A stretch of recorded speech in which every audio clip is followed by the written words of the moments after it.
السلام عليكم ورحمة الله وبركاته. حبايبي، اختكم هناء بتقول لكم كل سنة وانتم طيبين.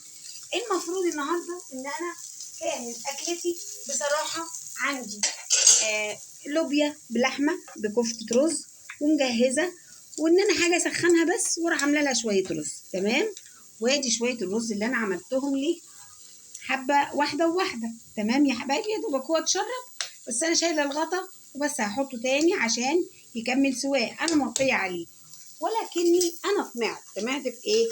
دخلت السوق. لما دخلت السوق لقيت سمكة حلوة جميلة ما شاء الله.